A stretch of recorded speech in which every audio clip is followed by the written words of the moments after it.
Several months ago, I got a call from a good friend that a mama raccoon was killed in his attic, and he believed her babies were still up there. After a day of crawling around in itchy insulation during a Texas heat spell, we guesstimated their location by zeroing in on occasional soft whimpers. After tearing his ceiling apart with a crowbar, we were able to retrieve 4 heart-melting baby girl raccoons. Now, what do you do with 4 orphaned baby raccoon girls with their eyes still closed? You might be able to drop them off at a local wildlife rehabilitation center. You can raise them yourself, or if you know a red-headed supermodel with extensive experience rehabilitating mammals, you can take them to her. This was an easy decision for me. Again, it's been several months and I'm curious to see if all the babies are still alive. If they are, I'd like to know how they were raised and how they're doing now. So let's go find out.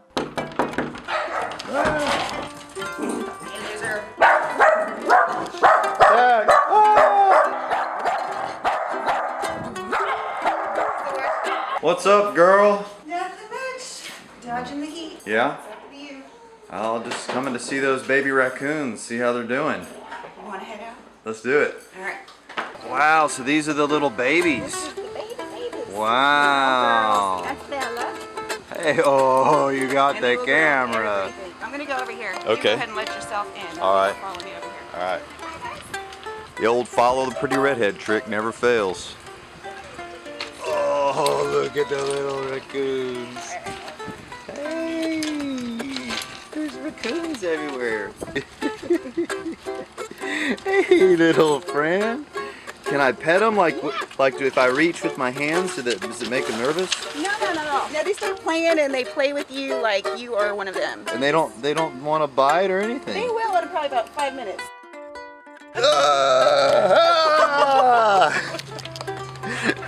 Hey. There's Bella and Beige on his back. That's why she's called Bella. Yeah? Because of the vampire neck biting. Whoa, they got my hair. So they're just grabbing and pulling on everything. Yeah, they love to grab and feel textures. So that's like their favorite thing is the just feeling new stuff. Can I just grab this one and pick it up? Yep. You gotta just pick her up like a cat or a dog. Yeah. And like I said, they love their bellies rubbed. Yeah. Oh, look at there. This is so awesome. This is really overwhelmingly awesome. And you guys, we're gonna be left for dead. You know, they don't have, mama issues, do they? I guess you're mama, aren't you? Yeah, became mama. I think this is the most adorable thing I've ever seen in my life. Isn't it? When you first brought me the coons, I think they were probably a week old. Their eyes weren't open and they weren't mobile at all yet. And the first thing you want to do is make sure that they have had food recently. And you just can mix up your formula of your own, or you can get some kitten replacer milk. Either one of those work. I have a recipe for a formula that I use personally. Condensed milk and some whole milk and 2 egg yolks and a teaspoon of Karo syrup. He's Yeah. He's giving me a wet willy. Dude. Just bell it out. Yeah. Oh, no, not at all. Oh my God, that tickles so bad.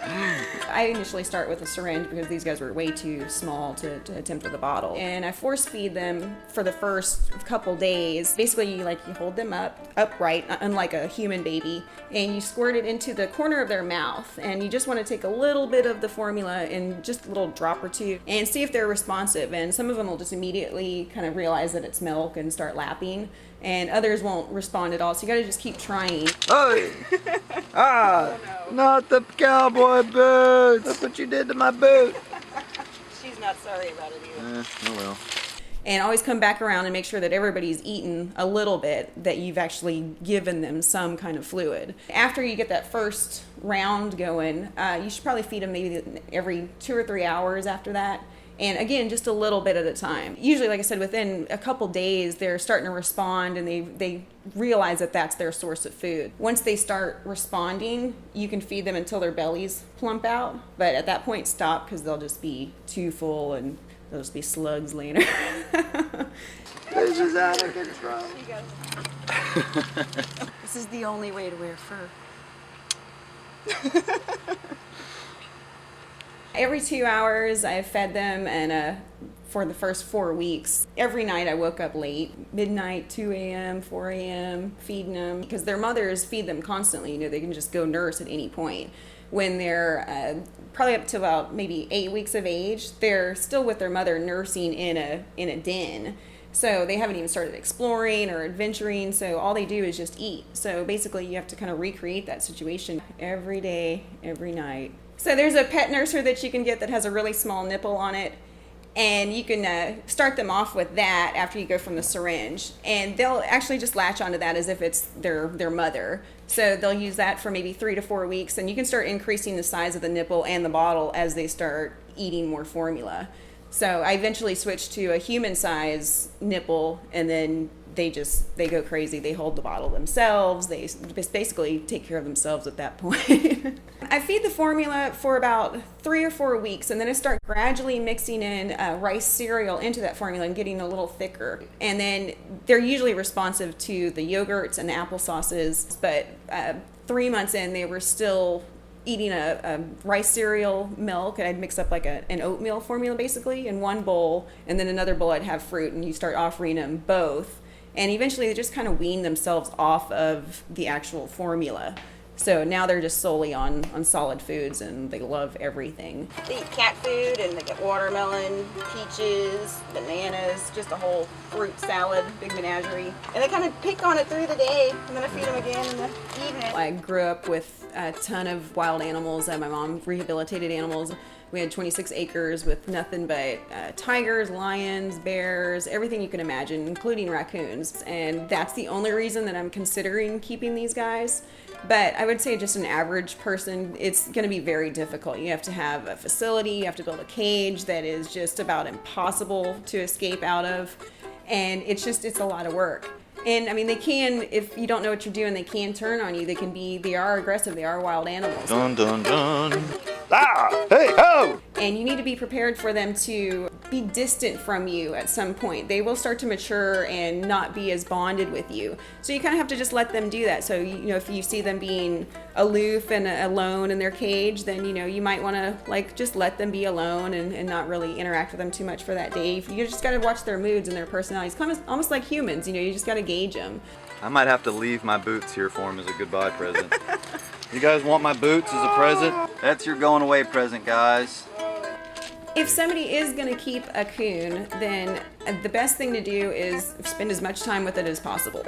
And it's the opposite if you want to release them. The best thing to do would be to try to get a rehab license or a certificate. And then that way you can learn and educate yourself a little bit about the animals and follow the state guidelines as to what you should do to keep that animal. If you do happen to find some abandoned babies, you know, check for a day or two to make sure that the mom isn't actually coming back, because they will come back, and just because you don't see her doesn't mean that she's not there. Those are the most dangerous coons that you can come across, is one with babies. Stay away, don't go near her. So a lot of people will rescue coons thinking that they're abandoned, and really mom's just out hunting. But if you're messing with those coons and that mom comes up to you, you better run, because they will get you. All right, Hank is supposed to put all of this information into the description below. So hopefully you'll have the recipe and any additional info that you might need if you do decide to rescue some coons. All right, guys, so if you're thinking about raising raccoons, you might want to consider what you're getting yourself into. If you've ever raised them before, leave some comments in our comment department and tell us your horror stories. Thanks for watching, friends.